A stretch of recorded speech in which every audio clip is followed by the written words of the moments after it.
Episode 144. Yeah, said Harry, but he just attacked Snape for no good reason. Just because, just because you said you were bored. He finished with a slightly apologetic note in his voice. I'm not proud of it, said Sirius quickly. Lupin looked sideways at Sirius and then said, Look, Harry, what you've got to understand is that your father and Sirius were the best in the school at whatever they did.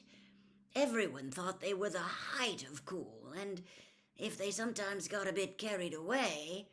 If we were sometimes arrogant little Burks, you mean, said Sirius. Lupin smiled. He kept messing up his hair, said Harry in a pained voice. Sirius and Lupin laughed.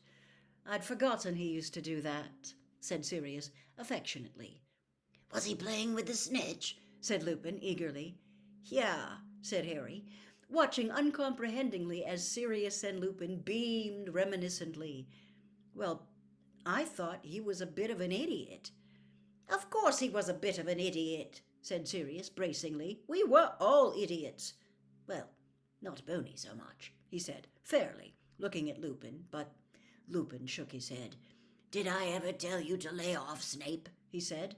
Did I ever have the guts to tell you I thought you were out of order?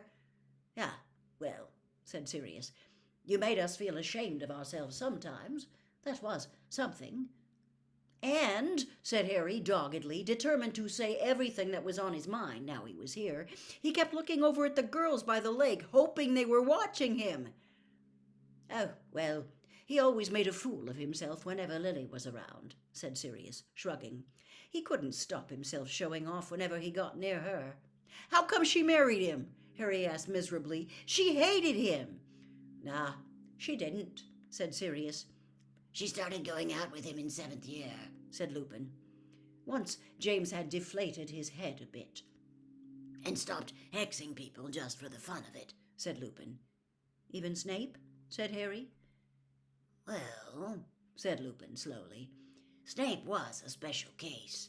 I mean, he never lost an opportunity to curse James, so you couldn't really expect James to take that lying down, could you? And my mum was okay with that? She didn't know too much about it, to tell you the truth, said Sirius.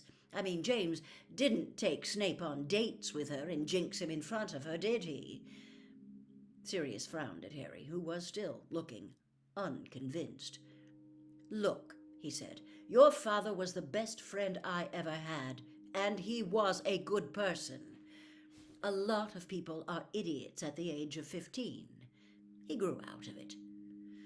Yeah, okay, said Harry heavily. I just never thought I'd feel sorry for Snape. Now you mention it, said Lupin, a faint crease between his eyebrows.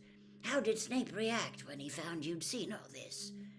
He told me he'd never teach me occlumency again, said Harry indifferently. Like that's a big disappointment. He what? Shouted Sirius, causing Harry to jump and inhale a mouthful of ashes. Are you serious, Harry? Said Lupin quickly. He stopped giving you lessons. Yeah, said Harry, surprised at what he considered a great overreaction. But it's okay, I don't care. It's a bit of a relief, to tell you the truth. I'm coming up there to have a word with Snape, said Sirius forcefully, and he actually made to stand up, but Lupin wrenched him back down again. If anyone's going to tell Snape, it will be me, he said firmly. But Harry, first of all, you're to go back to Snape and tell him that on no account is he to stop giving you lessons. When Dumbledore hears... I can't tell him that. He'd kill me, said Harry, outraged. You didn't see him when we got out of the Pensieve. Harry, there is nothing so important as you learning occlumency, said Lupin sternly. Do you understand me? Nothing. Okay, said Harry, thoroughly discomposed, not to mention annoyed. I'll try and say something to him, but it won't be... He fell silent. He could hear distant footsteps. Is that creature coming downstairs? No, said Sirius, glancing behind him. It must be somebody your end. Harry's heart skipped several beats. I'd better go. he said hastily, and he pulled his head backward out of Grimald Place's fire. For a moment his head seemed to be revolving on his shoulders, and then he found himself kneeling in front of Umbridge's fire, with his head firmly back on, watching the emerald flames flicker and die. "Quickly, quickly," he heard a wheezy voice mutter right outside the office door. "Ah, she's left it open." Harry dived for the invisibility cloak and just managed to pull it back over himself when Filch burst into the office. He looked absolutely delighted about something and was talking to himself feverishly as he crossed the room, pulled open a drawer in Umbridge's desk, and began rifling through the papers inside it. "Approval for whipping. Approval for whipping. I can do it at last. They've had it coming to them for years." He pulled out a piece of parchment, kissed it, then shuffled rapidly back out of the door, clutching it to his chest. Harry leapt to his feet, and making sure that he had his bag and the invisibility cloak was completely covering him, he wrenched open the door and hurried out of the office after Filch, who was hobbling along faster than Harry had ever seen him go. One landing down from Umbridge's office, and Harry thought it was safe to become visible again. He pulled off the cloak, shoved it in his bag, and hurried onward. There was a great deal of shouting and movement coming from the entrance hall. He ran down the marble staircase and found what looked like most of the school assembled there. It was just like the night when Trelawney had been sacked. Students were standing all around the walls in a great ring.